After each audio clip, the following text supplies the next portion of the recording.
আজকে প্রায় ২১ দিনের মতো শেরেবাংলা মেডিকেল কলেজ হাসপাতাল সহ বাংলাদেশের সকল সরকারি হাসপাতালের অব্যবস্থাপনা এবং স্বাস্থ্যখাত সংস্কারের ৩ দফা দাবিতে আমরা যে আন্দোলন চালিয়ে যাচ্ছি তারই পরিপ্রেক্ষিতে জানেন যে আমরা এই আন্দোলনে, এই যৌক্তিক আন্দোলনে, শান্তিপূর্ণ আন্দোলনে এখানকার যারা শিক্ষার্থীরা আছে তারা কিন্তু বহুবার মামলা শিকার হয়েছে, মিথ্যা মামলার শিকার হয়েছে। এবং আমাদের এখানে যারা শান্তিপূর্ণ আন্দোলন করছে, এই যে শিক্ষার্থীরা যারা আছে, অনশনে যারা বসেছিল, তাদের উপরে দালাল চক্র, সিন্ডিকেট চক্র তারা নৃশংসভাবে হামলা করেছে এবং তারা সবাই মিলে হামলা করে আমাদের ভাইদেরকে রক্তাক্ত করেছে। তা আমরা এখন পর্যন্ত প্রশাসনের পক্ষ থেকে তেমন কোনো রকম রেসপন্সিবিলিটি তাদেরকে নিতে দেখে নাই, যে তারা দায়িত্ব নিয়ে সমস্যা সমাধান করে এবং তাদেরকে বিচারের আওতায় নিয়ে আসছে। তা আমরা এটা তীব্র নিন্দা জানিয়ে আজকে টাউন হলের সামনে এখানে সকল শিক্ষার্থীরা, সকল প্রতিষ্ঠানের শিক্ষার্থীরা একসাথে জড়ো হচ্ছে, আস্তে ধীরে জড়ো হচ্ছে, শিক্ষার্থী সহ বিভিন্ন শ্রেণী পেশা শ্রমজীবী মানুষ আমাদের সাথে যুক্ত হচ্ছে। এবং আমরা বিশ্বাস করি এই যে অন্যায়টা তারা করলো, এটা খুবই গর্হিত কাজ। আমরা সবাই মিলে নিন্দা জানাতে আমরা আজকে এই যে শিক্ষার্থীরা মামলা শিকার হয়েছে তাদের জন্য আমরা বিক্ষোভ এবং প্রতিবাদ মিছিল করার জন্য এসেছি। তিনি আমাদের সাথে কোনো কথা বলে নাই, তিনি তার লোক ভাড়া করে নিয়ে এসেছিল, ভাড়া করা লোকের সাথে তিনি কথা বলেছেন, তিনি আমাদের সাথে কোনো কথা বলেন নাই। আর প্রথম কথা হচ্ছে তাদেরকে মাথায় রাখতে হবে আমরা এখানে শিক্ষার্থী, আমরা একেবারে যে অশিক্ষিত ব্যাপারটা তো এমন না। উনি যেভাবে ট্রিট করেছে, ওনার আচরণ মোটেও শোভনীয় ছিল না এবং তিনি আন্দোলনকে অযৌক্তিক বলেছেন এবং তিনি বলেছেন যে আন্দোলন না থামালে তিনি প্রশাসন হস্তক্ষেপ করবে। তা আমরা তাকে স্পষ্টভাবে জানিয়ে দিয়েছি আন্দোলন থামবে না যতক্ষণ পর্যন্ত দাবি না আদায় হচ্ছে।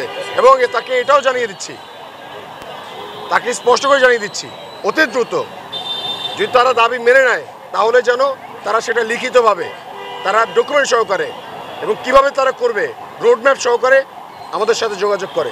ডিজি মহোদয় আসছিল, তার যে অ্যাগ্রেসিভ ভাব তার উস্কানিতে আমাদের উপর হামলা হয়েছে। আর এর আগে আমরা 3 দিন অনশন করছি, তা সেখানে কোনো প্রকার হামলা বা কোনো কিছু শিকার হয়নি। তো সে যখন আসলো তার পরবর্তীতে আমাদের উপর হামলা হলো, তাহলে আমরা মনে করি নেপথ্যে হয়তো বা সেই আছে।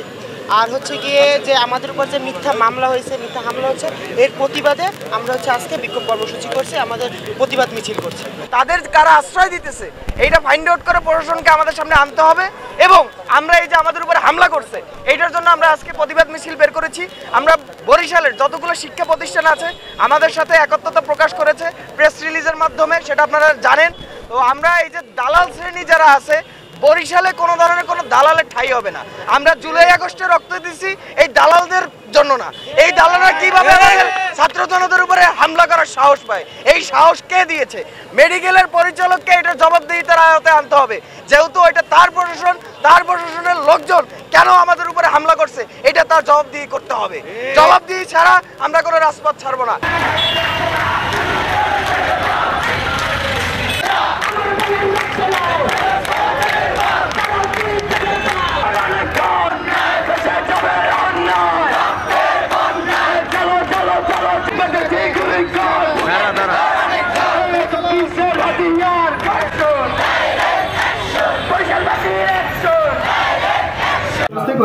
পকেট গেট রয়েছে, সেখান থেকে বের হওয়ার ট্রাই করতেছিলাম। বের হওয়ার সাথে সাথে স্যার এদের যে অ্যাটিটিউড আর যে কথাবার্তা আপনি কল্পনা করতে পারবেন না। আমাকে কি বললো, আমাকে কোনো কথা বলার সুযোগই দিল না। সে আমাকে ধরে বলতেছে আপনি ওখানে বলছেন যে আমাদের মেরে আপনাদের মন শান্ত হয় না, আপনি আরেকজনে এসে বলতেছে এই তুমি বলতেছো যে আমাদের মারতে হবে, হ্যাঁ এরকম। আমার তো আসলে কথা বলতে কোনো বাধা নেই, কোনো সমস্যাও নাই। বিষয়টা হচ্ছে যে আমরা একটা তদন্ত কমিটি করেছি, এই তদন্ত কমিটিটা ইচ্ছা করলে একটা নিরপেক্ষ তদন্ত করা যেতে পারে এবং তদন্ত ভিত্তিতে যে সুপারিশ আসবে সেই হিসাবে ব্যবস্থা হবে। আর যদি আমাদের তদন্তের উপর আস্থা থাকে তাহলে আমরা যেটা ফাইন্ড আউট করবো, আমাদের যদি কর্মচারী কোনো ইনভলভমেন্ট থাকে অবশ্যই তাদেরকে আমরা শাস্তির আওতায় আনবো। কারণ এখানে হাসপাতালে কখনো এই ধরনের ভায়োলেশন বা এগুলো করার কোনো সুযোগ নাই। বাট আমি তো অন্যদের ক্ষেত্রে কিছু করতে পারবো না, বাট আমার কর্মচারী যারা যদি কেউ ইনভলভ থাকে তারা অবশ্যই শাস্তির আওতায় আসবে।